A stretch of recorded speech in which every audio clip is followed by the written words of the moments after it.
Hello and thank you for having me. It's a pleasure to be here. I'm joining from the University of Exeter in the UK, where I'm presenting some of the work we're doing in Steve Simpson's research group, working together with project partners from the University of Bristol, the Australian Institute of Marine Science, and Mars Incorporated. We're researching the interactions between ecosystem change and coral reef soundscapes.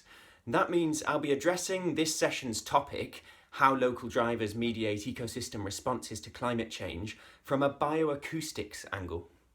Specifically, I'll be considering how understanding the local soundscape of a reef might help in monitoring its health, managing restoration interventions, and motivating public engagement with conservation issues.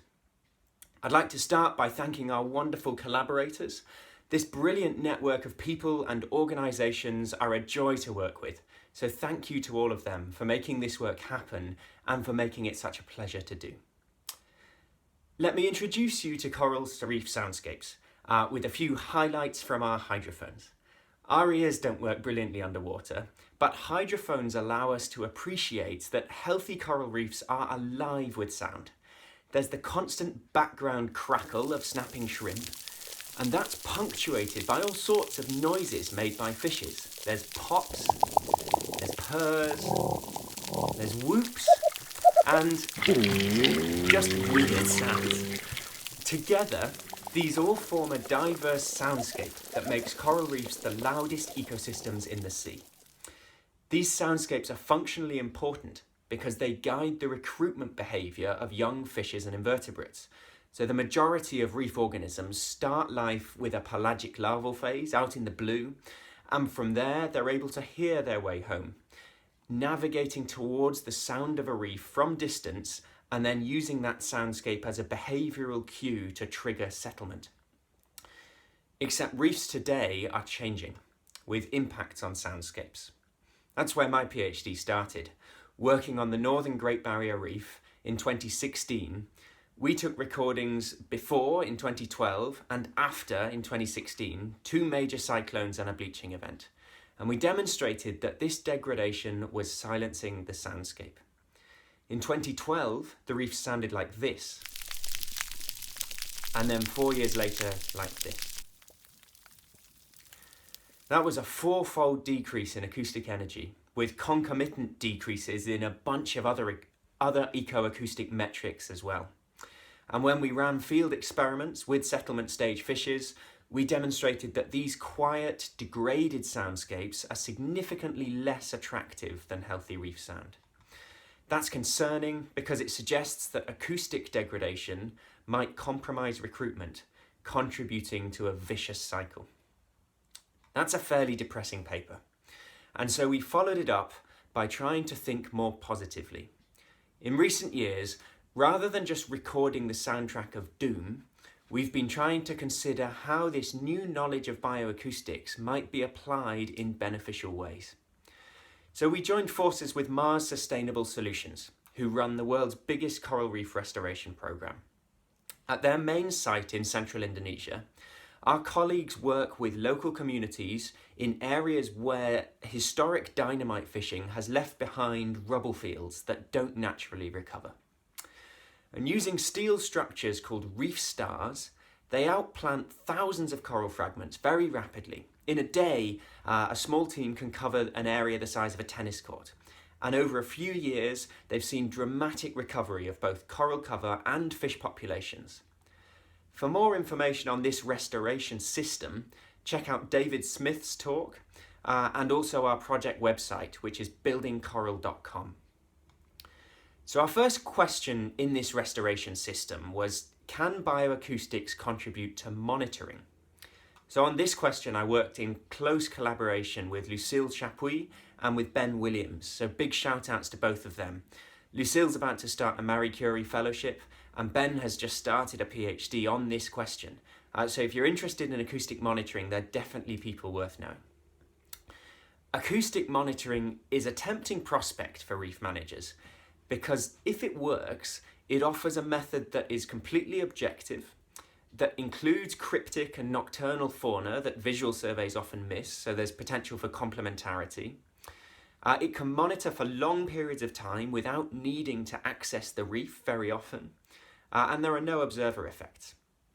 So to test this out, we took our hydrophones to Indonesia to see if the restoration success there was detectable in the soundscape or not. And across 2 field seasons, we took recordings at multiple times of day on healthy, degraded, and restored habitat. And we counted the different biological sounds that we heard in each of those habitats.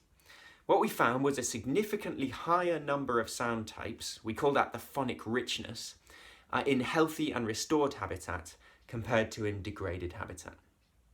So that proved the concept. But the hydrophones we used cost $3,000 each, and the manual analysis of those sounds took us months. So that's not ideal. What we really needed was cheaper recorders and automated analysis techniques for this to become more of a viable solution. So starting with the recorders, we looked around for cheap devices that would give us good enough quality recordings to be useful for monitoring reef soundscapes at a low cost. Specifically, we tested GoPros, which are owned by lots of people worldwide already, and AudioMots, and their low-cost terrestrial microphones with an underwater prototype version being developed by the manufacturers at the moment. So we've got papers in review testing both of these devices, and the summary message in both cases is that whilst they are limited in their performance relative to professional hydrophones, they do both produce results that are potentially useful in various monitoring scenarios for a fraction of the price of a professional hydrophone. So we're quite excited about the potential that opens up, and we're looking forward to having both of these papers go live soon. And then on automated analysis, Ben's been leading the charge looking at ecoacoustic metrics. So these are things like acoustic complexity, diversity, richness, values a computer can calculate for you. And we're finding that although no single index gives you a very reliable result, when we use machine learning techniques to combine 12 of them at once, this multi-index approach has a much greater predictive power. Again, that paper's in review at the moment. We're really looking forward to sharing the findings in full very soon. So that's monitoring. As well as that, we think sound might be useful as a local tool for active management. They've been doing this for ages on land, so when people restore seabird colonies, they quite often use loudspeakers to play the recorded sounds of birds, and that attracts real birds, who then set up shop and start a colony. Most recently, this made the news last month in the UK, when it worked for puffins in the Isle of Man. We wondered, if it works for birds, might it work for fish? So at Lizard Island, we made 33 experimental patches of coral rubble. Here they all are, dotted around the island. And then we either left them as they were, that's the ones in red, or we added a loudspeaker but didn't play any noise, that's another control in orange, or we added a loudspeaker and played the sounds of a healthy reef. We called that acoustic enrichment. And over the course of a month and a half, communities of juvenile fishes developed twice as quickly on these acoustically enriched rubble patches. That resulted in stable communities that were more abundant and more diverse than on those reefs without sound playback. So this is exciting early evidence that by artificially manipulating the local soundscape, you can change the settlement behaviour of young fish. That might have useful management applications in some contexts. So we're now starting to plan scaled up trials of this in real-world restoration contexts. For more on that, check out Steve Simpson's talk. So you've got monitoring and you've got management. The final application of bioacoustics that I'd like to discuss today is motivation. We're all painfully aware that any local conservation efforts are likely to fail without global action on climate change. And we know that won't happen unless billions of people buy into it. But when it comes to triggering emotional reactions in lots of people, bioacoustics has a pretty good track record. You see, for whatever reason, people find the sounds of nature to be very emotive. Think of Julie Andrews and the hills being alive with the sound of music. Or Pocahontas singing with the voices of the mountain. Or Rachel Carson's Silent Spring. That was so powerful that it resulted in a ban on DDT and the creation of the USA's Environmental Protection Agency. Or Roger Payne's Songs of the Humpback Whale. That one helped launch the movement that ended commercial whaling. These are all examples of strong emotional and, in some cases, behavioural responses to natural soundscapes. We wondered if reef sound could be as powerful as that. Is there emotive power in a reef soundscape that can engage and motivate people towards pro-environmental behaviour? To try it out, we spent 4 years talking about reef sounds and playing reef sounds to anybody who'd listen. We were in schools, pubs, museums, churches, political and economic meetings. We were working with TV and radio production companies. Basically, anywhere we could get a foot in the door, we were playing the sounds of these reefs and talking about their relevance.